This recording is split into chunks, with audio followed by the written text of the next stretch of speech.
It's that time. And we are on chapter 38. And this is probably going to be a part 1 because it looks pretty healthy. And I'm like Katarina, and I know I've said it several times. I'm ready to hear more about Meg and the babies. At least a line or two. In France, the young girl was called, if I didn't just say it, On the Shelf. In France, the young girls have a dull time of it till they are married, when Viva la Liberté becomes their motto. In America, as everyone knows, girls early sign the Declaration of Independence and enjoy their freedom with Republican zest. But the young matrons usually abdicate with the first heir to the throne and go into a seclusion almost as close as a French nunnery, though by no means as quiet. Whether they like it or not, they are virtually put upon the shelf as soon as the wedding excitement is over, and most of them might exclaim, as did a very pretty woman the other day, "I'm as handsome as ever, but no one takes any notice of me because I'm married." Not being a belle or even a fashionable lady, Meg did not experience this affliction till her babies were a year old. They're already a year old. For in her little world, primitive customs prevailed, and she found herself more admired and beloved than ever. As she was a womanly little woman, the maternal instinct was very strong, and she was entirely absorbed in her children, to the utter exclusion of everything and everybody else. Day and night she brooded over them with tireless devotion and anxiety, leaving John to the tender mercies of the help, for an Irish lady now presided over the kitchen department. Being a domestic man, John decidedly missed the wifely attentions he had been accustomed to receive. But as he adored his babies, he cheerfully relinquished his comfort for a time, supposing with masculine ignorance that peace would soon be restored. But 3 months passed, and there was no return of repose. Meg looked worn and nervous. The babies absorbed every minute of her time. The house was neglected. So we are hearing about Meg and them again, aren't we? And Kitty the cook, who took life easy, kept him on short commons. When he went out in the morning, he was bewildered by small commissions for the captive mama. If he came gaily in at night, eager to embrace his family, he was quenched by a hush. They're asleep after worrying all day. If he proposed a little amusement at home, no, it would disturb the babies. If he hinted at a lecture or concert, he was answered with a reproachful look and a decided, "Leave my children for pleasure? Never." His sleep was broken by infant wails and visions of a phantom figure pacing noiselessly to and fro in the watches of the night.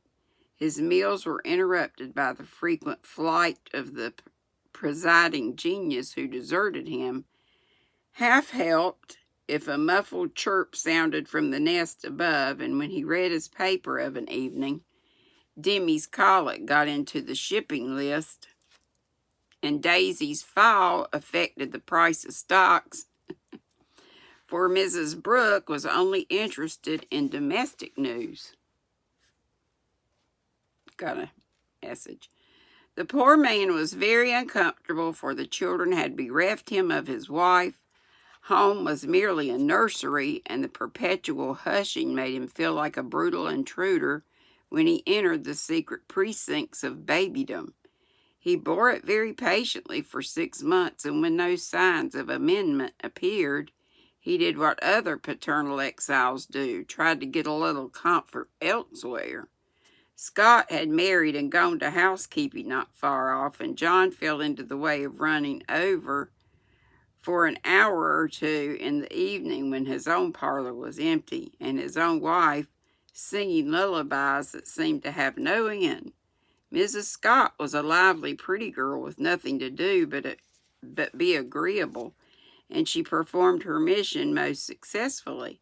The parlor was always bright and attractive, the chessboard ready, the piano in tune, plenty of gay gossip, and nice little supper set forth in tempting style. John would have preferred his own fireside if it had not been so lonely, but as it was, he gratefully took the next best thing and enjoyed his neighbor's society.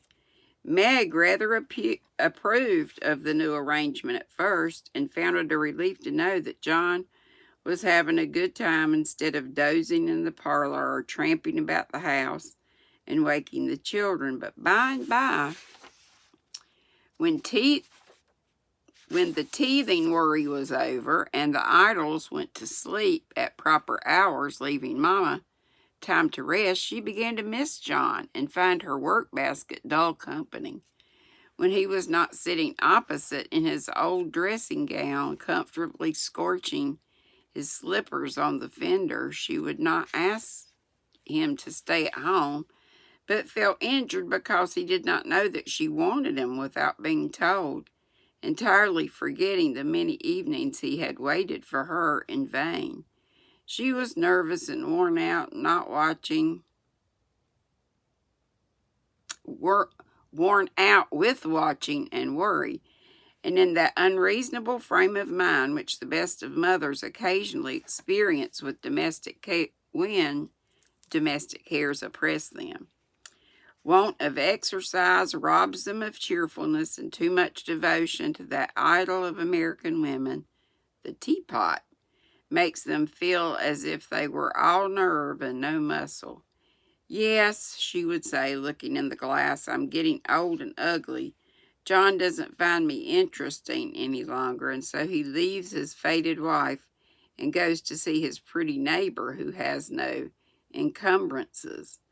Well, the babies love me. They don't care if I'm thin and pale and having time to crimp my hair. They are my comfort, and someday John will see that I've gladly sacrificed for them. Won't he, my precious? To which pathetic appeal Daisy would answer with a coo, or Demi with a crow, and Meg would put by her lamentations for a maternal revel, which soothed her solitude for the time being. But the pain increased as politics absorbed John, who was always running over to discuss interesting points with Scott, quite unconscious that Meg missed him. Not a word did she say, however, till her mother found her in tears one day, and insisting on knowing what the matter was, for Meg's drooping spirits had not escaped her observation. I wouldn't tell anyone except you, Mother. I really do need advice, for if John goes on much longer, I might as well be widowed, replied Mrs. Brooke, drying her tears on Daisy's bib with an injured air. Goes on how, my dear? Asked her mother anxiously. He's away all day, and at night, when I want to see him, he is continually going over to Scott's. It isn't fair that I should have the hardest work and never any amusement. Men are very selfish, even the best of them. So are women. Don't blame John till you see where you are wrong yourself. But it can't be right for me to neglect me. Don't you neglect him? Why, Mother, I thought you'd take my part. So I do, as far as the sympathizing goes, but I think the fault is yours, Meg. I don't see how. Let me show you how. Did John ever neglect you, as you call it, while you made it a point to give him your society of an evening, his only leisure time? No, but I can't do it now with 2 babies to tend. I think you could, dear, and I think you ought. May I speak quite freely, and will you remember that it's mother who blames as well as a mother who sympathizes? Indeed I will. Speak to me as if I were little Meg again. I often feel as if I need teaching more than ever since these babies took look to me for everything. Meg drew her low chair beside her mother's, and with little interruption in either lap, the two women rocked and talked lovingly together, feeling that the tie of motherhood made them even more one than ever. You have only made the mistake that most young wives make, forgotten your duty to your husband and your love for your children.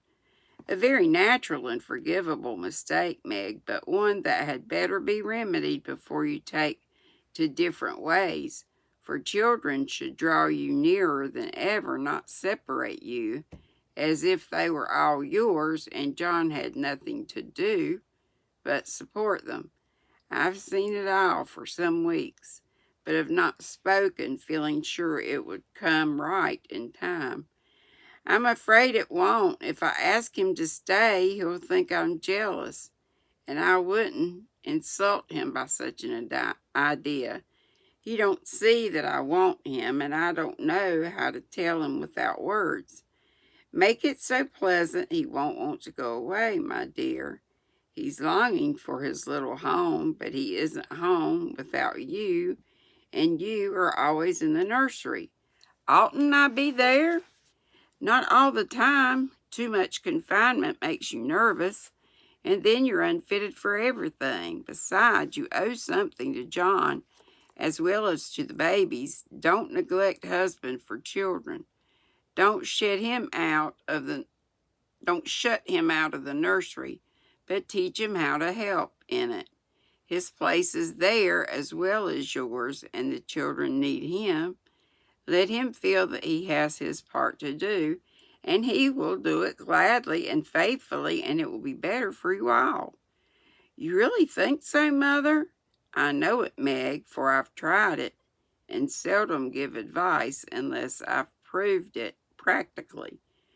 When you and Joe were little, I went on just as you are, feeling as if I didn't do my duty unless I devoted myself wholly to you. Poor father took to his books. Later, I had refused all offers of help and left me to try my experiment alone.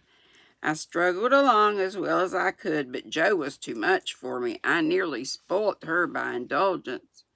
You were poorly, and I worried about you till I felt sick.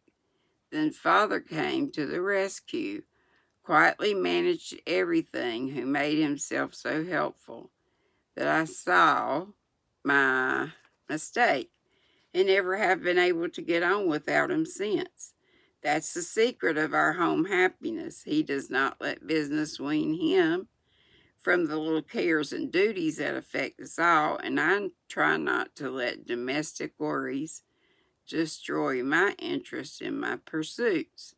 Each do our part alone in many things, but at home we work together, always.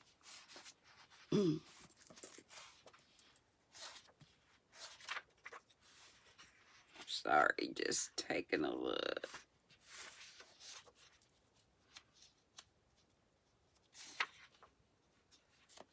Okay.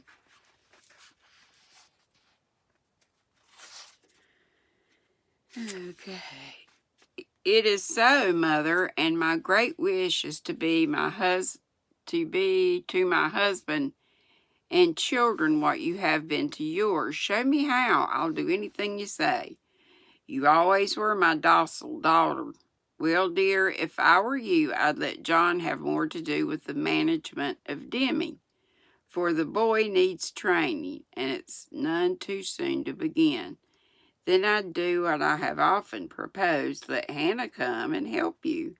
She is a capital nurse, and you may trust the precious babies to her while you do more housework. You need the exercise. Hannah would enjoy the rest, and John would find his wife again. Go out more. Keep cheerful as well as busy, for you are the sunshine maker of the family, and if you get dismal, there is no fair weather. That's like, if Mama ain't happy, ain't nobody happy.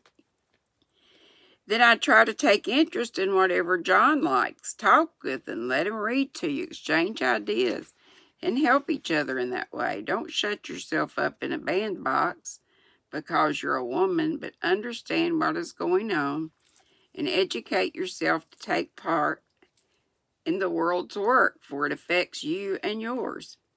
John is so sensible, I'm afraid he will think I'm stupid if I ask questions about politics and things. I don't believe he would. Love covers a multitude of sins, and of whom could you ask more freely than that of himself? Try it and see if it doesn't find your society far more agreeable than Mrs. Scott's suppers. I will. Poor John. I'm afraid I have neglected him sadly. But I thought I was right, and he never said anything. He tried not to be selfish, but he has felt rather forlorn, I fancy. This is just the time, Meg, when young married couples are apt to grow apart, and the very time when they ought to be most together, for the first tenderness soon wears off, unless care is taken to preserve it.